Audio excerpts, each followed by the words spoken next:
Hi, happy Manga Monday. Today I'm going to be talking about Kansai Jin to Hukumen Satsujinki. The alternative names are just as long and hard for me to pronounce. There is no English translation, so I actually don't know what it is, but it is a yaoi comedy and horror. Kind of romance, I would say, but meh. Yeah, I'd say kind of romance. So our main male lead is Tachi, and he is supposed to go out camping with a couple of his buddies because they're trying to make him feel better because his hamster died. So he's in the woods. They all bail on him. He's out in the middle of nowhere by himself. I would be so mad. But he decides to stay because he's already there, might as well just, take the weekend and enjoy it out in the wilderness. When he's there, he hears people outside of his tent, like a man and a woman. So he's just like, what the heck is going on? When he unzips his tent, he witnesses them getting murdered by a guy who has a brown bag over his head with the eyes cut out and a weird smiley face stitched into the front. It's actually legitimately creepy.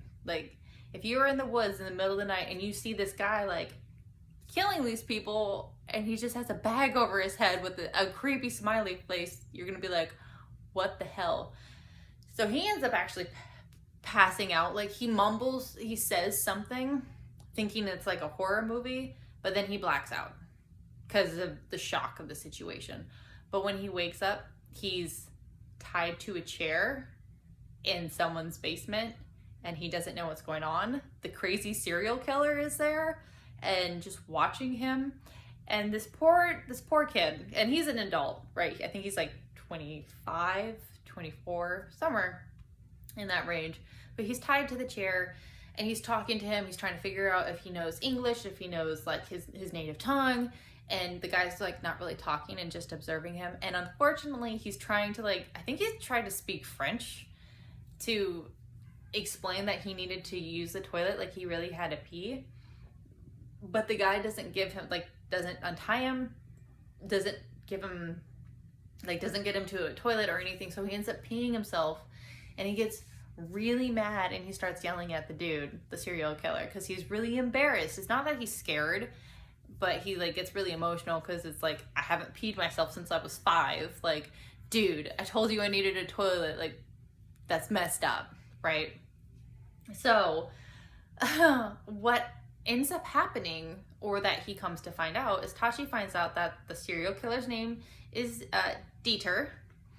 And when Dieter saw Tachi leave his tent and was crawling on the floor out of the tent, he heard or interpreted what Tachi said as wow, strong, handsome, and amazing, super cool. That's not what Tachi said, but that's what he heard Tachi say. So Dieter fell in love with him at first sight.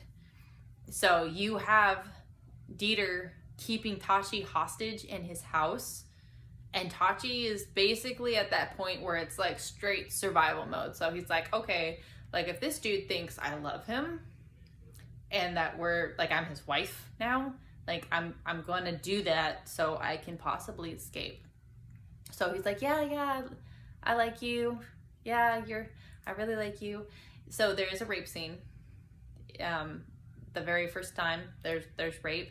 You can't really mince words with that. That's basically what it was. There wasn't even any spit applied or nothing. Just straight ow. Okay.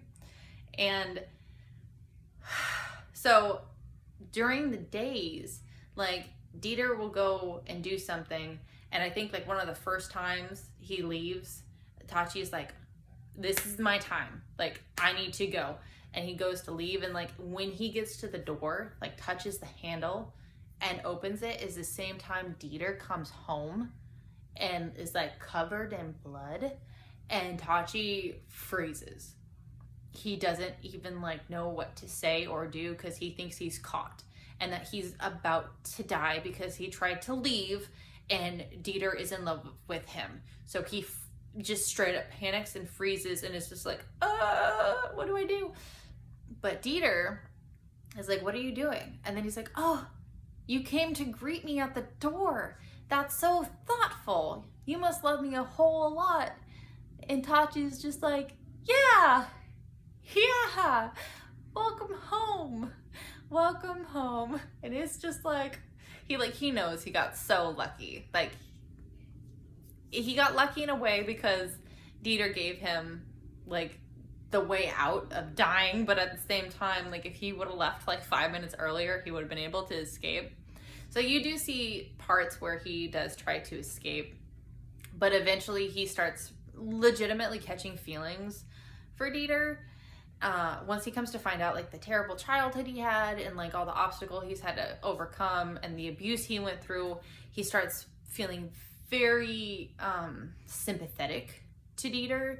Like, even though he is a serial killer and he's murdered a lot of people, like he doesn't necessarily understand where he comes from or like what he's like, why he's doing it, but he gets why he's doing it, if that makes any sense to anybody. So Dieter is killing people because he has a friend named Leave who is a cannibal. So Dieter kills people for Leave. Leave comes and gets the bodies because Leave is a cannibal as well. Leave takes the bodies and then goes and sells them to other cannibals and then gives a portion of that money to Dieter for Dieter to live in like the house and food and whatnot. So it is good. I will say I do like it. I know it's weird and I know people don't understand like why necessarily some of us like the whole kidnapping Stockholm syndrome thing. I don't get it. I honestly don't get it myself why I enjoy these so much, but I do. Haha, I don't know, I'm just weird. So you have those 3 characters and then a 4th character also gets introduced as well. It's like a cross-dresser and I don't even remember his name. So there's cross-dressing in here on top of everything as well. It's not finished. I think there's 11 chapters right now. You still don't see his face. I should probably make that clear. So the serial killer keeps the sack, the brown sack with the crazy face on the whole time throughout like the whole manga so far. And when he does take it off, you don't get to see it because somehow he's covered his face in a way where you can only see like the bottom half and like one eye, but the way the hands on the face, you don't see the majority of the face. He covers it up because he's so terrified that if Tachi actually sees his face, so he's so terrified that if Tachi actually sees his face, that Tachi's gonna not love him anymore and going to want to leave him. So you don't get to see his face, which is sad, but at the same time, I think it's a really great aspect of it because it keeps you being like, what does he look like? Like, I want to know. So I really like the fact that the author, the creator, actually has that in play because it kind of keeps you on your toes of being like, what does he look like? I really like, yeah. Anyway, so I do enjoy it. I'm interested to see where it goes. And that is all. I hope you guys have a wonderful day, darling, and that you maybe watch another video or that you like this. I hope you like this video. But yeah, have a good day. Rambling. Bye.